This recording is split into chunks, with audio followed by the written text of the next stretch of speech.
सम्मानित मंच और भारतीय राष्ट्रीय कांग्रेस के 85वें महाधिवेशन में आए हुए देश भर के आप तमाम प्रतिनिधियों का मैं हार्दिक स्वागत करता हूं और जो हमारी संचालन समिति है उसको विशेष रूप से आभार व्यक्त करता हूं कि आपने मुझे इस 85वें महाधिवेशन में बोलने का मौका दिया है। मेरी आवाज़ जहां तक पहुंच रही है, आप तमाम कांग्रेस पार्टी के एक एक कार्यकर्ता को मीडिया के माध्यम से, सोशल मीडिया के माध्यम से जो हमारे देश के लोग 85वें महाधिवेशन से जुड़े हुए हैं, आप सबका भी मैं हार्दिक अभिनंदन करता हूं, आपका स्वागत करता हूं।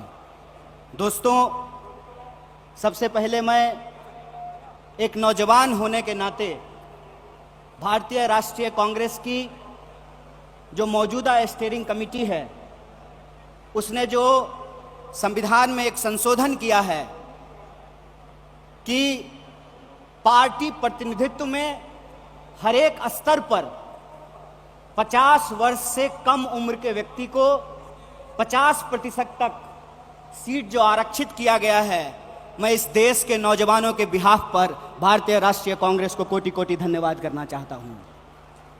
दोस्तों, मैं समझता हूं कि ये एक महत्वपूर्ण रेजोल्यूशन है। महत्वपूर्ण रेजोल्यूशन इसलिए है कि आप सब जानते हैं कि भारत दुनिया का सबसे नौजवान देश है। दुनिया का हर 5वां नौजवान कोई ना कोई भारतीय है। ऐसे वक्त में देश की दशा क्या होगी, देश की राजनीति क्या होगी, समाज का स्वरूप क्या होगा और हमारे आने वाले भविष्य का मुस्तकबिल क्या होगा, इसको इस देश का नौजवान तय करेंगे। कांग्रेस पार्टी ने इस बदलाव को महसूस किया है, उसके लिए हम अपने वरिष्ठ नेतृत्व को बहुत बहुत धन्यवाद देना चाहते हैं।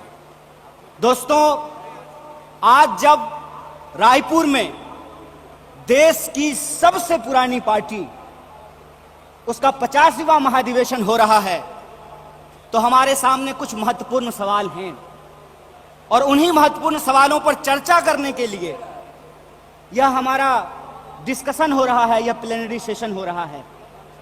और यहां मैं आपके बीच मौजूद हूं हमारे देश के इकोनॉमिक, आर्थिक और राजनीतिक रेजोल्यूशन क्या होना चाहिए उसके संबंध में कुछ बातें रखने के लिए। सबसे पहली बात तो हमको यह समझना चाहिए, देश की अर्थव्यवस्था देश के लोगों को नजरअंदाज करके नहीं चल सकती है। कोई भी ऐसी आर्थिक नीति जिसमें देश के लोगों को नजरअंदाज किया गया है, वो आर्थिक नीति देश की आर्थिक नीति नहीं हो सकती है।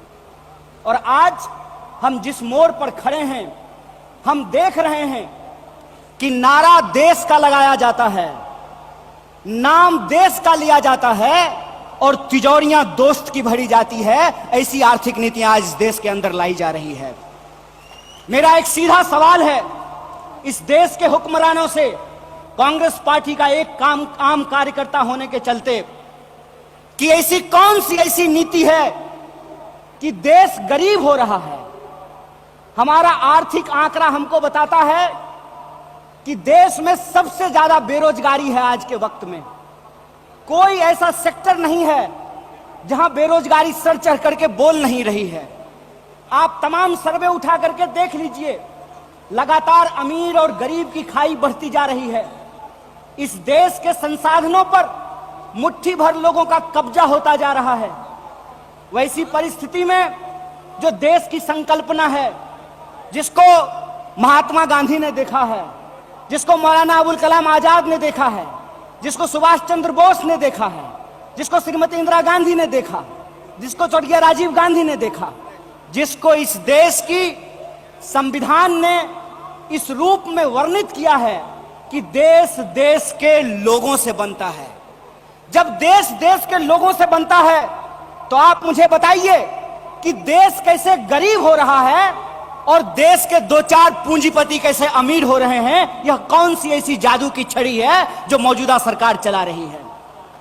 आप मुझे बताइए कि आम लोगों की आमदनी घटती जा रही है और देश के एक दो पूंजीपति दुनिया के अमीरों की सूची में जाकर के शुमार हो जाते हैं। मैं यहां यह बात स्पष्ट कर देना चाहता हूं, हमारी पार्टी अमीरों के खिलाफ नहीं है, हमारी पार्टी पूंजीपतियों के खिलाफ नहीं है, हमारी पार्टी उद्योग धंधों के खिलाफ नहीं है, हमारी पार्टी उद्योगपतियों के खिलाफ नहीं है, लेकिन हम ऐसा देश नहीं चाहते हैं जहां आम लोगों के पास रोटी नहीं हो और प्रधानमंत्री के पास चलने के लिए 8,500 करोड़ का विमान हो। हम ऐसा देश नहीं चाहते हैं कि इस देश के आम लोगों के हाथ में शिक्षा नहीं हो, कलम नहीं हो, स्लेट नहीं हो, कंप्यूटर नहीं हो, मोबाइल नहीं हो, और इस देश की जो सरकारी संपत्तियां हैं, बीएसएनएल के बारे में क्या कहा गया? बीएसएनएल के बारे में कहा गया बीएसएनएल का मतलब होता है भाई साहब नहीं लगेगा। अरे भाई साहब नहीं लगेगा तो आप मुझे बताइए कि जियो धन धनाधन कैसे करेगा? यह सवाल आज इस देश के सामने खड़ा है। सरकार क्या करेगी?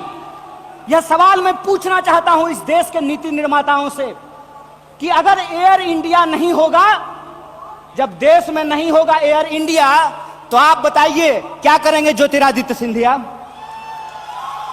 जब एयर इंडिया नहीं होगा, जब रेलवे नहीं होगा, जब बीएसएनएल नहीं होगा, तो मैं कहता हूं कि इस देश में मंत्री की क्या जरूरत है? जब देश में जनता नहीं होगी तो फिर इस देश में सरकार की क्या जरूरत है? जब देश में स्कूल नहीं होगा, अस्पताल नहीं होंगे, सड़कें नहीं होंगी, तो आप मुझे बताइए कि फिर संसद की क्या जरूरत है? इस देश की जो पूरी की पूरी संकल्पना है, उस संकल्पना को आज एक बार फिर से कांग्रेस के राष्ट्रीय महाधिवेशन में पुनर्विचारित करने की जरूरत है। देश का मतलब होता है देश में रहने वाले लोग। डीडी नेशनल पर एक कार्यक्रम आया करता था, नेहरू जी की किताब है discovery of India. Discovery of India के एपिसोड में नेहरू जी आम लोगों से पूछते हैं कि बताइए कौन है भारत माता? किसको भारत माता कहते हैं? भारत माता इस देश में रहने वाले लोग हैं। जब हम भारत माता की जय बोलते हैं तो भारत माता की जय बोलने का मतलब है इस देश के 140 करोड़ लोगों की जय। और 140 करोड़ लोगों की जय का मतलब है कि 140 करोड़ लोगों के हाथ में पढ़ाई हो, 140 करोड़ लोगों के हाथ में काम हो, 140 करोड़ लोगों के लिए रोजगार की व्यवस्था हो, 140 करोड़ लोगों के लिए इलाज की व्यवस्था हो, 140 करोड़ लोगों के लिए चलने के लिए सड़कें हो, गाड़ियां हो, रेलवे हो, हवाई जहाज हो। और आपने देखा कि देश में कुछ लोग लोकतंत्र को अपनी बपौती समझ लिए हैं। अभी जब मैं हवाई जहाज की बात कर रहा था तो मुझे दिल्ली एयरपोर्ट याद आ गया। दिल्ली एयरपोर्ट पे भारी जो है सिक्योरिटी फोर्स आई थी हमारे एक नेता को गिरफ्तार करने के लिए। तो मैं दिल्ली में बैठे हुए हुक्मरानों को इस महाधिवेशन के माध्यम से कहना चाहता हूं, आपको मालूम नहीं है भारतीय राष्ट्रीय कांग्रेस का इतिहास। आपके पुरखों ने जिन अंग्रेजों की चापलूसी की थी, उन अंग्रेजों से लड़ करके हमने इस देश को आजादी दिलाई। इस बात को याद रखिएगा। ना आपके जेल से डरेंगे, ना आपके मुकदमे से डरेंगे, ना आपकी लाठियों से डरेंगे, ना आपकी गोलियों से डरेंगे। भारतीय राष्ट्रीय कांग्रेस इस देश की पार्टी है और इस देश के हकूक के लिए लड़ती रहेगी। इस बात को याद रखिएगा। और आज के समय में जो आर्थिक लूट की नीतियां चल रही हैं कि प्राइवेटाइजेशन ऑफ प्रॉफिट और सोशलाइजेशन ऑफ लॉस, फायदा होगा तो अदानी का और नुकसान होगा तो एलआईसी का, ये हम नहीं चलने देंगे। इस बात को आप याद रखिएगा। फायदा होगा तो प्रधानमंत्री जी के दोस्त का और नुकसान होगा तो इस देश के आम लोगों का पैसा जो एसबीआई में पड़ा हुआ है उसका, ये हम नहीं चलने देंगे। इस बात को याद रखिएगा। इसीलिए हमारा पॉलिटिकल और इकोनॉमिक रेजोल्यूशन ये है कि भारतीय राष्ट्रीय कांग्रेस इंडियन कॉन्स्टिट्यूशन का सेफ गार्ड है। हम इंडियन कॉन्स्टिट्यूशन के पहरेदार हैं, हम इंडियन कॉन्स्टिट्यूशन के असली चौकीदार हैं। इस बात को याद रखिएगा। और इंडियन कॉन्स्टिट्यूशन इस बात को रिजॉल्व करता है, we the people of India. और यह जो we the people of India है, इसमें इस देश में रहने वाले वो तमाम लोग, चाहे हिंदू हो, मुसलमान हो, सिख हो, ईसाई हो, जैन हो, पारसी हो, बुद्धिस्ट हो, या वैसे भी लोग जो किसी धर्म को नहीं मानते हैं, वो सब भारत के लोग हैं और उनके हकूक के लिए, उनके अधिकार के लिए, कल्याणकारी राज्य की अवधारणा को बचाए रखने के लिए भारतीय राष्ट्रीय कांग्रेस संघर्ष करेगी। और यही जो पॉलिटिकल रेजोल्यूशन है कि हम देश के लोगों के बुनियादी सवालों के लिए, रोजी रोटी, कपड़ा, मकान, शिक्षा, स्वास्थ्य, सड़क, बिजली, पानी और इस देश के संविधान के लिए संघर्ष करते रहेंगे। इसी आशा और उम्मीद के साथ आप तमाम सम्मानित मंच और आप तमाम प्रतिनिधियों का एक बार पुनः स्वागत करते अपनी बात को खत्म करूंगा। शुक्रिया। इनकलाब जिंदाबाद। जय हिंद, जय भारत, जय कांग्रेस।